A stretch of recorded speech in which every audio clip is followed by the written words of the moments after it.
咱台湾即马已经进入超高龄化的社会，使用亲像轮椅等等的辅具几率是愈来愈大。不过提醒大家，辅具是属于医疗器材，即马有人伫咧电商平台咧卖无认证违规的辅具，毋但品质歹，阁有安全的风险。而且卖辅具要有执照才会使卖，若无上当的方法100万。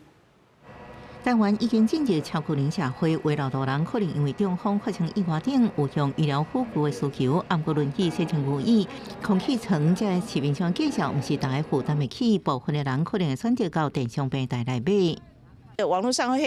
有时候会看一下，那大部分也是在店里面店里面去比较。要看一些，比如有没有人评论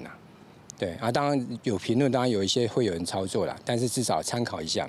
毋过，伫电商平台买大细致，因为目前有各种俗价产品，也无医材许可字号，比如有介绍不到2000块轮椅，互腰大、互颔棍大，干那200-300块就用买到。有智能治疗师的提醒，若无经过认证，而且来源无清楚的辅具产品，有若品质结构有问题，也佫可能有使用的安全风险。轮椅或洗澡椅如果焊接不牢，